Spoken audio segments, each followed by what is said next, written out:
ओम श्री गणेशाय नमः। हरे कृष्णा। जय श्री हरि। प्रिय भक्तजनों, आज बृहस्पतिवार के दिन आप बृहस्पति देव की बड़ी ही दुर्लभ कथा सुनने वाले हैं। इस कथा के श्रवण मात्र से भक्तों की सभी मनोकामनाएं भगवान बृहस्पति देव की कृपा से पूर्ण हो जाती है। तो आइए आज गुरुवार के दिन हम सब पूरी श्रद्धा एवं प्रसन्नचित मन से इस कथा का श्रवण करें। दोस्तों, भारतवर्ष में एक प्रतापी और दानी राजा राज्य करता था। वह नित्य गरीबों और ब्राह्मणों की सहायता करता था। यह बात उसके रानी को अच्छी नहीं लगती थी। वह ना ही गरीबों को दान देती और ना ही भगवान का पूजन करती थी और राजा को भी दान देने से मना किया करती थी।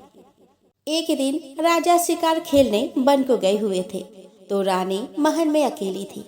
उसी समय बृहस्पति देव साधु वेश में राजा के महल में भिक्षा के लिए गए और भिक्षा मांगी। रानी ने भिक्षा देने से इनकार किया और कहा कि हे साधु महाराज, मैं तो दान पुण्य से तंग आ गई हूँ। मेरा पति सारा धन लुटाते रहते हैं। मेरी इच्छा है कि हमारा धन नष्ट हो जाए, फिर ना रहेगा बांस और ना बजेगी बांसुरी। साधु ने कहा कि देवी, तुम तो बड़ी विचित्र हो। धन संतान तो सभी चाहते हैं, पुत्र और लक्ष्मी तो पापे के घर भी होने चाहिए।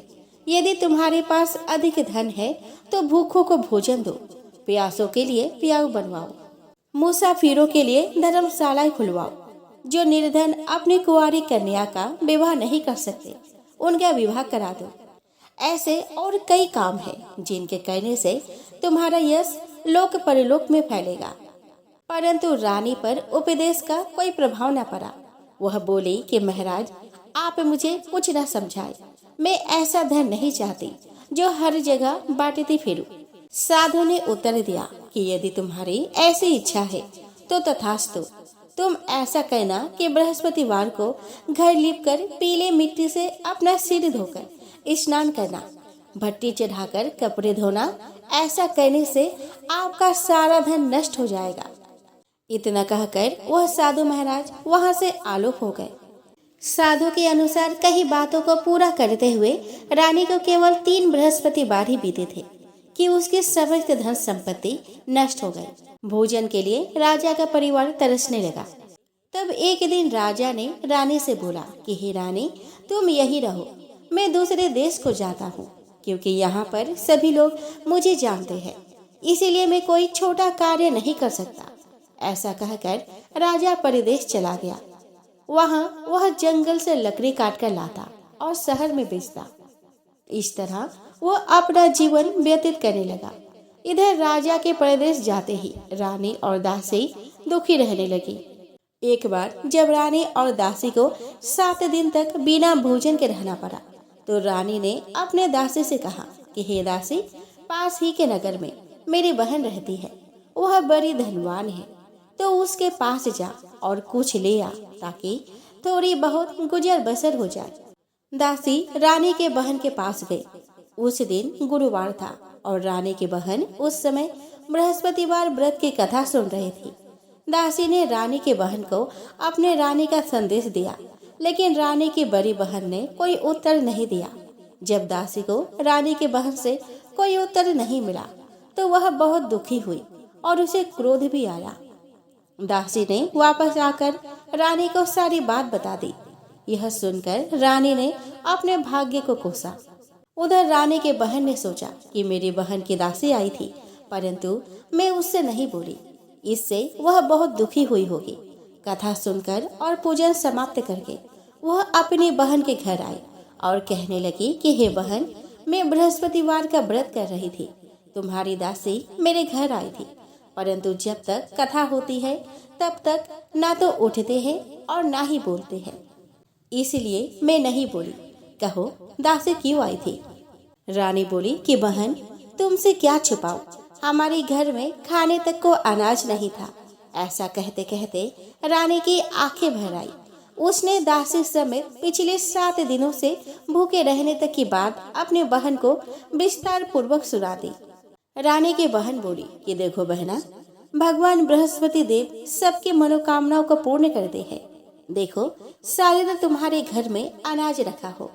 पहले तो रानी को विश्वास नहीं हुआ, पर बहन के आग्रह करने पर उसने अपने दासी को अंदर भेजा तो उसे सचमुच अनाज से भरा एक घड़ा मिल गया। यह देखकर दासी को बड़ी हैरानी हुई। दासी रानी से कहने लगी कि हे रानी, जब हमको भोजन नहीं मिलता तो हम व्रत ही तो करते हैं, इसलिए क्यों ना इनसे व्रत और कथा की विधि पूछ ली जाए ताकि हम भी व्रत कर सके। तब रानी ने अपने बहन से बृहस्पतिवार व्रत के बारे में पूछा। उसकी बहन ने बताया कि बृहस्पतिवार के व्रत में चने की दाल और मुनक्का से विष्णु भगवान का केले के जड़ में पूजन करे तथा दीपक जलाए, व्रत कथा सुने और पीला भोजन ही करे।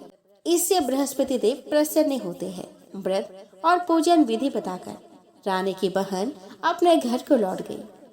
7 दिन बाद जब गुरुवार आया तो रानी और दासी ने व्रत रखा। गौरसाल में जाकर चना और गुड़ लेकर आई, फिर उससे केले की जड़ तथा विष्णु भगवान का पूजन किया। अब ये पीला भोजन कहाँ से लाई, इस बात को लेकर दोनों बहुत दुखी थे। चूँकि उन्होंने व्रत रखा था, इसीलिए बृहस्पति देव उससे प्रसन्न थे। वे एक साधारण व्यक्ति का रूप धारण कर 2 थालों में सुंदर पीला भोजन दासी को दे गए। भोजन पाकर दासी प्रसन्न हुई और फिर रानी के साथ मिलकर भोजन ग्रहण किया। उसके बाद वे सभी गुरुवार को व्रत और पूजन करने लगी। बृहस्पति भगवान की कृपा से उनके पास फिर से धन संपत्ति आ गई, परंतु रानी फिर से पहले की तरह आलस्य करने लगी। तब दासी बोली कि देखो रानी, तुम पहले भी इस प्रकार आलस्य करती थी, तुम्हें धन रखने में कष्ट होता था, इस कारण सभी धन नष्ट हो गया, और अब जब भगवान बृहस्पति की कृपा से धन मिला है तो तुम्हें फिर से आलस्य होता है। रानी को समझाते हुए दासी कहती है कि बड़ी मुसीबतों के बाद हमने यह धन पाया है, इसीलिए हमें दान पुण्य करना चाहिए, भूखे मनुष्य को भोजन कराना चाहिए और धन को शुभ कार्यों में खर्च करना चाहिए, जिससे तुम्हारे कुल का यश बढ़ेगा, स्वर्ग की प्राप्ति होगी और पितृ प्रसन्न होंगे। दासी की बात मानकर रानी अपना धन शुभ कार्यों में खर्च करने लगी, जिससे पूरे नगर में उसका यश फैलने लगा। एक दिन राजा दुखी होकर जंगल में एक पेड़ के नीचे आसन जमा कर बैठ गया। वह अपनी दशा को याद करके व्याकुल होने लगा। बृहस्पतिवार का दिन था। एकाएक उसने देखा कि निर्जन वन में एक साधु प्रकट हुए। वह साधु वेश में स्वयं बृहस्पति देवता थे। वे लक्कड़हारे के सामने आकर बोले कि हे लक्कड़हारे, इस सुनसान जंगल में तो चिंता मग्न क्यों बैठा है। लक्कड़हारे ने दोनों हाथ जोड़कर प्रणाम किया और उत्तर दिया कि महात्मा जी, आप सब कुछ जानते हैं, मैं क्या कहूँ। यह कहकर वह रोने लगा और साधु को अपनी आत्मकथा सुनाई। महात्मा जी ने कहा कि तुम्हारी स्त्री ने बृहस्पतिवार के दिन बृहस्पति भगवान का निरादर किया था, जिसके कारण रुष्ट होकर उन्होंने तुम्हारी यह दशा कर दी। अब तुम चिंता को दूर करके मेरे कहने पर चलो तो तुम्हारे सभी कष्ट दूर हो जाएंगे और भगवान पहले से भी अधिक संपत्ति देंगे। तुम बृहस्पतिवार के दिन कथा किया करो। 2 पैसे के चने मुनक्का लाकर उसका प्रसाद बनाओ और शुद्ध जल से लोटे में शक्कर मिलाकर अमृत तैयार करो। कथा के पश्चात अपने सारे परिवार और सुनने वाले प्रेमियों में अमृत व प्रसाद बांटकर आप भी ग्रहण करो। ऐसा कहने से भगवान तुम्हारी सभी मनोकामनाएं पूरी करेंगे। साधु के ऐसे वचन सुनकर लक्कड़हारा बोला कि हे प्रभु, मुझे लकड़ी बेचकर इतना पैसा नहीं मिलता जिससे भोजन के उपरांत कुछ बचा सकूं। मैंने रात्रि में अपनी स्त्री को व्याकुल देखा है। मेरे पास कुछ भी नहीं जिससे मैं उसकी खबर मांग सकूं। साधु ने कहा कि हे लक्कड़हारे, तुम किसी बात की चिंता मत करो। बृहस्पतिवार के दिन तुम रोजाना की तरह लकड़ियां लेकर शहर को जाओ। तुमको रोज से 2 गुना धन प्राप्त होगा, जिससे तुम भली भांति भोजन कर लोगे और बृहस्पति देव की पूजा का सामान भी आ जाएगा। इतना कहकर साधु अंतर्ध्यान हो गए। धीरे धीरे समय व्यतीत होने पर फिर वही बृहस्पतिवार का दिन आया। लक्कड़हारा जंगल से लकड़ी काटकर किसी शहर में बेचने गया। उसे उस दिन और दिन से अधिक पैसा मिला। राजा ने चना गुड़ आदि लाकर गुरुवार का व्रत किया। उसी दिन से उसके सभी कलेश दूर हो गए। परंतु जब दोबारा गुरुवार का दिन आया तो वह बृहस्पतिवार का व्रत करना भूल गया। इस कारण बृहस्पति भगवान नाराज हो गए। उस दिन उस नगर के राजा ने विशाल यज्ञ का आयोजन किया। शहर में यह घोषणा करा दी कि कोई भी मनुष्य अपने घर में भोजन ना बनाए, न आग जलावे। समस्त जनता मेरे यहाँ भोजन करने आवे। इस आज्ञा को जो ना मानेगा उसे फांसी की सजा दी जाएगी। इस तरह की घोषणा संपूर्ण नगर में करवा दी गई। राजा के आज्ञा अनुसार शहर के सभी लोग भोजन करने गए, लेकिन लकड़हारा कुछ देर से पहुंचा। इसीलिए राजा उसको अपने साथ घर लिवा ले गए और ले जाकर भोजन करा रहे थे तो रानी की दृष्टि उस खूंटी पर पड़ी जिस पर उसका हार लटका हुआ था। वह वहां पर दिखाई नहीं दिया। रानी ने निश्चय किया कि मेरा हार इस मनुष्य ने चुरा लिया है। उसी समय सिपाहियों को बुलाकर उसको कारागार में डलवा दिया गया। जब लकड़हारा कारागार में पड़ गया और बहुत दुखी होकर विचार करने लगा कि ना जाने कौन से पूर्व जन्म के कर्म से मुझे यह दुख प्राप्त हुआ है, और उसी साधु को याद करने लगा जो कि जंगल में मिला था।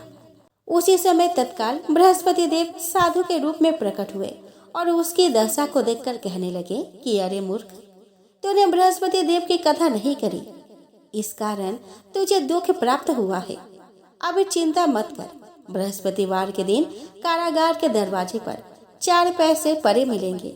उनसे तू बृहस्पति देव की पूजा करना, तेरे सभी कष्ट दूर हो जाएंगे। बृहस्पतिवार के दिन उसे 4 पैसे मिले। लकड़हारे ने कथा कही और उसी रात्रि को बृहस्पति देव ने उस नगर के राजा को स्वप्न में कहा कि हे राजा, तुमने जिस आदमी को कारागार में बंद कर दिया है वह निर्दोष है, वह राजा है, उसे छोड़ देना। रानी का हार उसी खूंटी पर लटका है। अगर तू ऐसा नहीं करेगा तो मैं तेरे राज्य को नष्ट कर दूंगा। इस तरह रात्रि के स्वप्न को देखकर राजा प्रातः काल उठा और खूंटी पर हार देखकर लकड़हारे को बुलाकर क्षमा मांगी और लकड़हारे को योग्य सुंदर वस्त्र आभूषण देकर विदा कर दिया। बृहस्पति देव की आज्ञा अनुसार लकड़हारा अपने नगर को चल दिया। राजा जब अपने नगर के निकट पहुंचा तो उसे बड़ा आश्चर्य हुआ। नगर में पहले से अधिक बाग, तालाब, कुएं और बहुत सी धर्मशाला, मंदिर आदि बन गई है। राजा ने पूछा कि यह किसका बाग और धर्मशाला है। तब नगर के सब लोग कहने लगे कि यह सब रानी और बांदे के है। तो राजा को आश्चर्य हुआ और गुस्सा भी आया। जब रानी ने यह खबर सुनी कि राजा आ रहे हैं तो उन्होंने बांदे से कहा कि हे दासी, देख राजा हमको कितनी बुरी हालत में छोड़ गए थे। हमारी ऐसी हालत देखकर वह लौट न जाए, इसीलिए तू दरवाजे पर खड़ी हो जा। आज्ञा अनुसार दासी दरवाजे पर खड़ी हो गई। राजा आए तो उन्हें अपने साथ लिवा लाई। तब राजा ने क्रोध करके अपने रानी से पूछा कि यह धन तुम्हें कैसे प्राप्त हुआ। तब उन्होंने कहा कि हमें यह सब धन बृहस्पति देव के इस व्रत के प्रभाव से प्राप्त हुआ है। राजा ने निश्चय किया कि 7 रोज बाद तो सभी बृहस्पति देव का पूजन करते हैं, परंतु मैं प्रतिदिन 3 बार कहानी और रोज व्रत किया करूंगा। अब हर समय राजा के दुपट्टे में चने की दाल बंधी रहती और दिन में 3 बार कहानी कहता। एक रोज राजा ने विचार किया कि चलो अपने बहन के यहाँ हो आवे।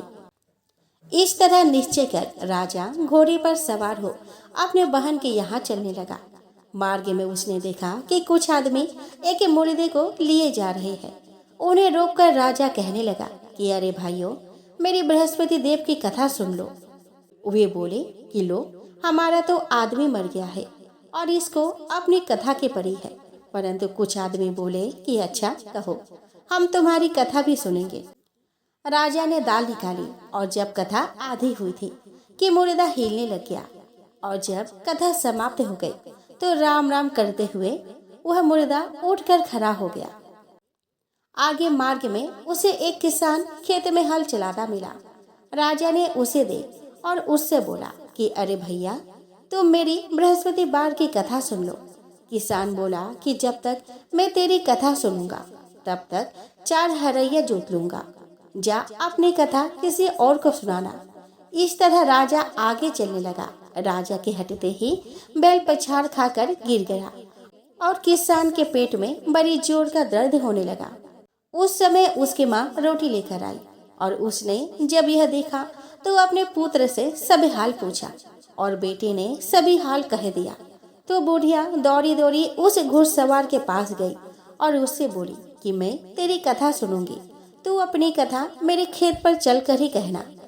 राजा ने बुढ़िया के खेत पर जाकर कथा कही, जिसके सुनते ही वह बैल उठ खड़ा हो गया और किसान के पेट का दर्द भी बंद हो गया। राजा अपने बहन के घर पहुंचा। बहन ने भाई की खूब मेहमानी की। दूसरे रोज प्रातःकाल राजा जगा तो वह देखने लगा कि सब लोग भोजन कर रहे हैं। राजा ने अपनी बहन से कहा कि ऐसा कोई मनुष्य है जिसने भोजन नहीं किया हो, मेरी बृहस्पतिवार की कथा सुन ले।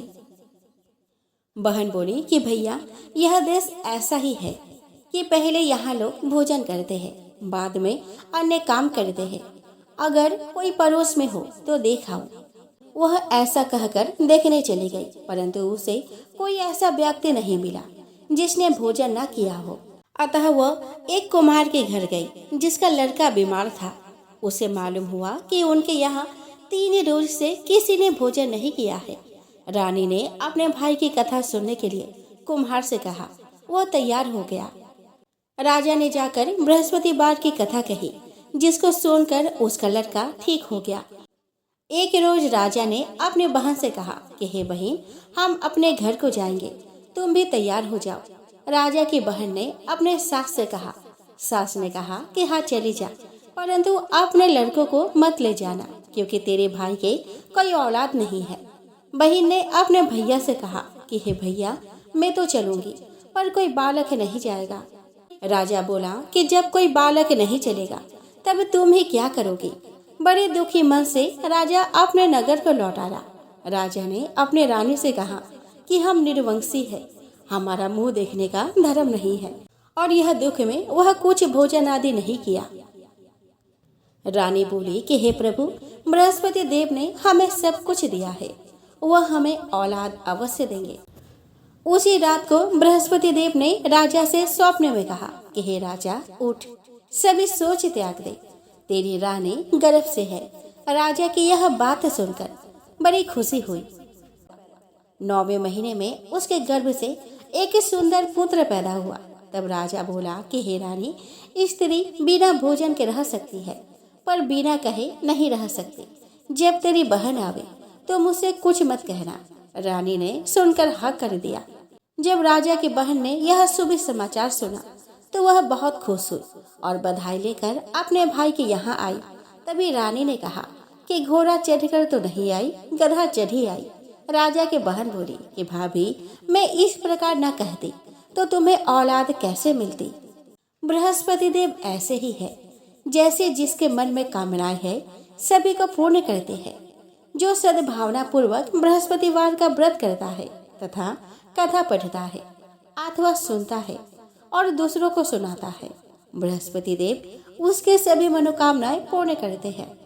भगवान बृहस्पति देव उसकी सदैव रक्षा करते हैं। संसार में जो मनुष्य सद्भावना से भगवान जी का पूजन व्रत सच्चे हृदय से करते हैं तो उनकी सभी मनोकामनाएं पूर्ण करते हैं। जिसे सच्ची भावना से रानी और राजा ने उनकी कथा का गुणगान किया तो उनकी सभी इच्छाएं बृहस्पति देव ने पूर्ण कर दी। इसलिए पूर्ण कथा सुनने के बाद प्रसाद लेकर जाना चाहिए। हृदय से उसका मनन करते हुए जयकारा बोलना चाहिए।